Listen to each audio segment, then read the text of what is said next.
Good morning, everyone. Good morning to our dear panelists, Dr. Annalyn M. Gamit, Dr. J. M. Sabelano, Dr. Marilo Pascual, Dr. Jennifer G. Pronda, and Dr. Nestor D. Sinatulban. Good morning also to our Professor, Dr. Angelo R. Santos.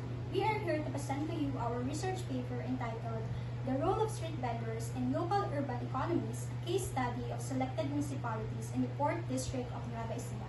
Before we formally start, let me introduce to you our group. My name is Jocelyn B. Magno, together with my co-researchers, Mr. Buntok, Ms. Lauchanco, and Ms. Santos. Next, for the overview of our research paper, we include abstract, introduction, problem, objectives, methodology, results, conclusion, and reference. This study examined the role of registered street vendors in sustaining local urban economies in selected municipalities of the 4th District of Nueva Ecija. Using a quantitative descriptive design, data were gathered from 50 food-related vendors through a structured questionnaire based on the Sustainable Livelihood Framework. Results showed that most vendors are women, middle-aged, married, college graduates, and long-term operators of rented fixed stalls selling fresh or perishable goods. They possess strong human and social capital, while the top challenges includes having unstable income and infrastructure limitations. The study recommends strengthening their financial, technical, and infrastructure support to promote sustainable livelihood in their vending activities. It aligns with SDG 1 by promoting income stability and financial inclusions. For low-income vendors, SDG 8 work and economic growth by supporting entrepreneurship, digital marketing, innovation, and sustainable business practices. SDG 11 by improving vending space, utilization, and environmental conditions. Street vendors represent a significant segment of the community engaging in buying and selling activities with public spaces. The sector includes various types of vendors: food vendors, non-food vendors, service providers, and specialty vendors. Consequently, their operation often lack effective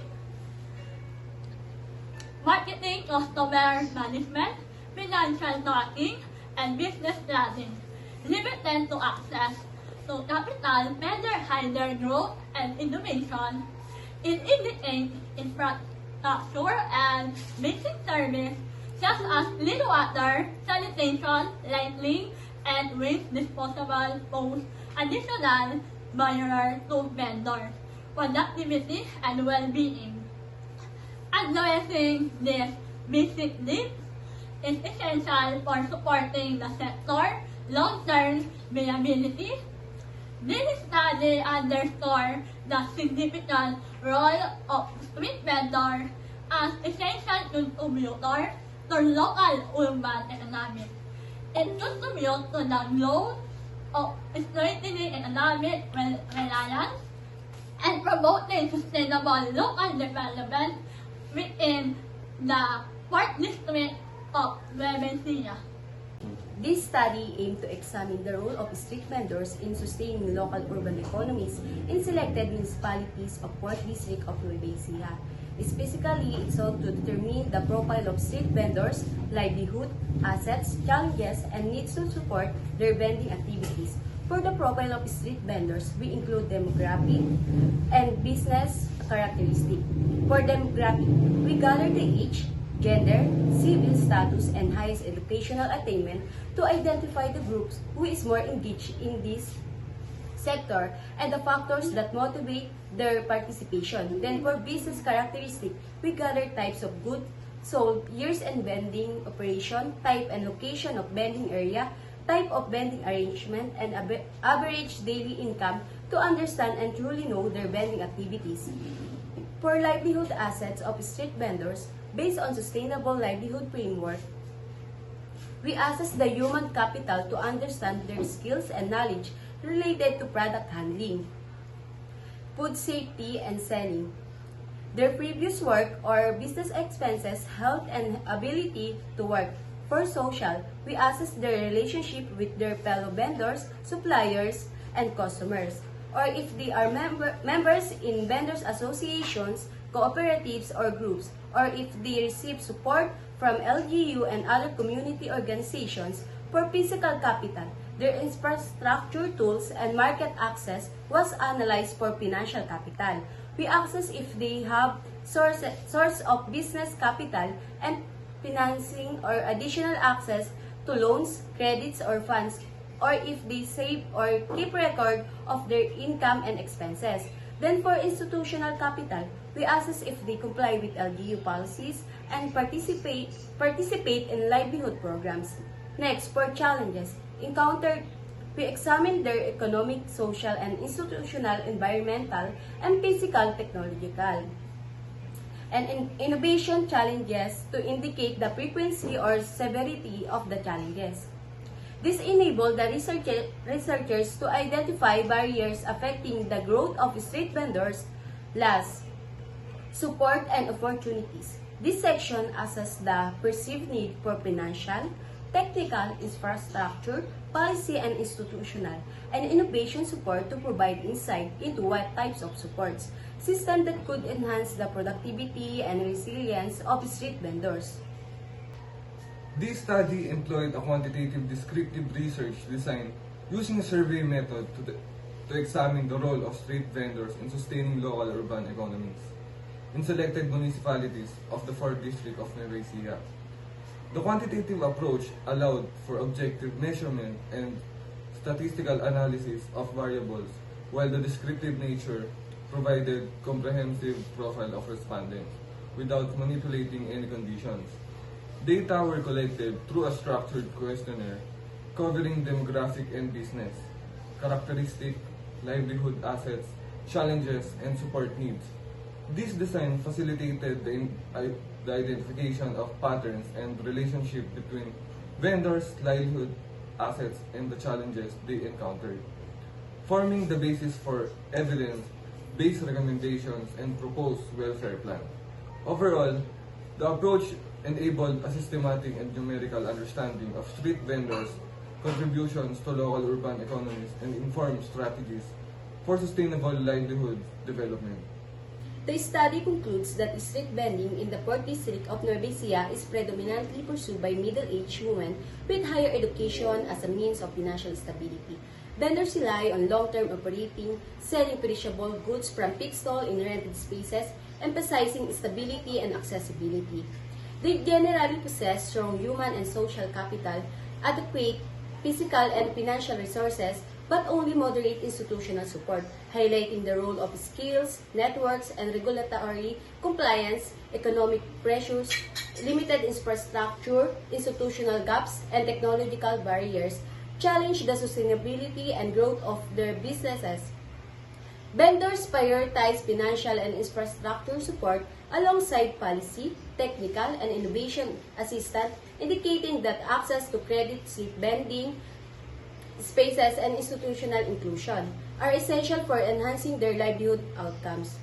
Now, for documentation of our research, we include the first day and last day of data gathering. On the first day data gathering, November 13, 2025, a total of 6 respondents were surveyed for the street vendors selling ready-to-eat food or beverage along the roadside, while 2 vegetable vendors operating in fixed stall inside the public market. On the second day, November 14, 2025, 18 respondents were surveyed. This group consisted of 15 street vendors selling fresh or perishable goods in fixed stall, and 3 vendors selling ready-to-eat and beverage in the roadside area. Then, on the final day, November 15 to 16, 10 respondents were surveyed at the night market located along Bonifacio Street. In addition, 15 respondents were surveyed at the end public market who were selling fresh or perishable goods, and 1 respondent was from roadside stall. Hello Group 5, here's your question from Dr. Annalyn M. Gamit. Matthew Bundok, why did you choose a quantitative descriptive survey design in examining the contribution of street vendor to local urban economies? We choose a quantitative descriptive research design in examining the contribution of street vendors to local urban economies because we want the respondents to answer the same set of fixed questions with predetermined options. This method enables the collection of numerical data, ensuring that respondents are not burdened with generating their own answers, while also facilitating a more systematic and efficient analysis of the results. Through this approach, we identify the current conditions, challenges, needs, and contributions of street vendors.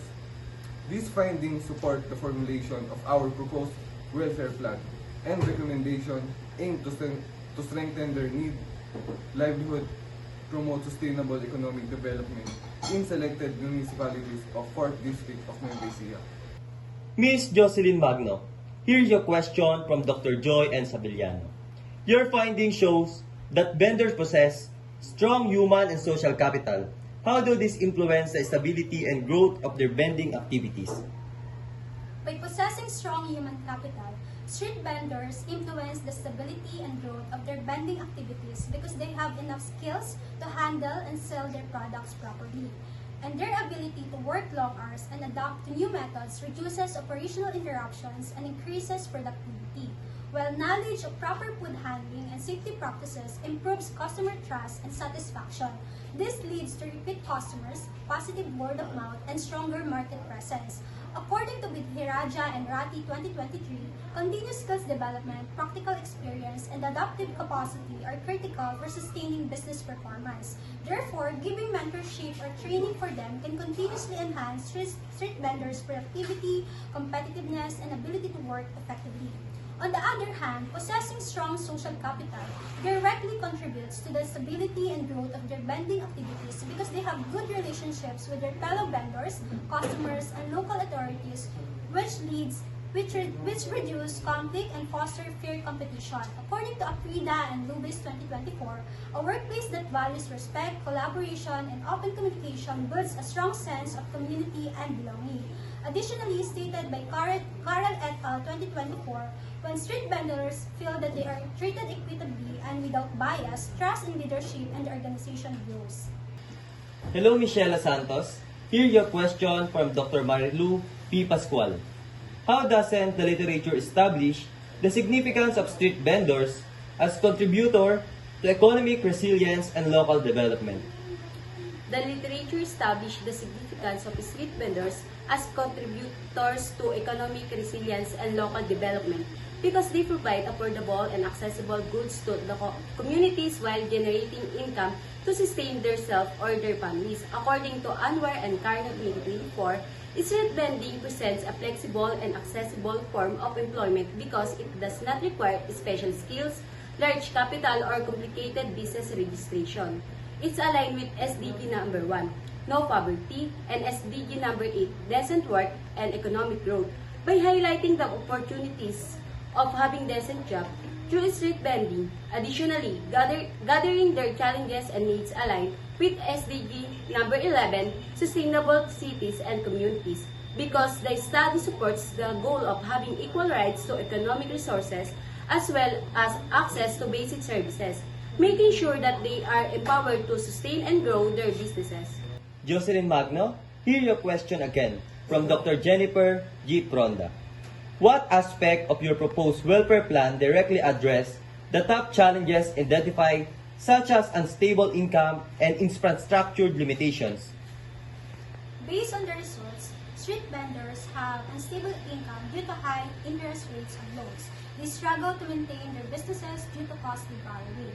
To address this issue, we propose a welfare plan where street vendors will have access to financial assistance, low-interest loans, financial literacy training, and business management support, enabling them to stabilize their income, sustain their businesses, and reduce their risk of bankruptcy. Then for infrastructure development, we propose installation of solar-powered lights to address lack of sufficient lighting in the vending areas. This will improve safety and security, extend operating hours, and create a more secure environment for street vendors and customers. And for the last question, Ms. Mary Lochanko, question for Dr. Nestor Natividad. Based on your finding, how can enhanced institutional support increase street vendors, access to financial opportunities, and livelihood program? Institutional support can expand street vendor access to financial opportunity and livelihood program by creating structure and reliable channel for assistance. For example, NGO and other organizations can develop targeted programs that provide grants, subsidized loans, or emergency funds, especially for the street vendors.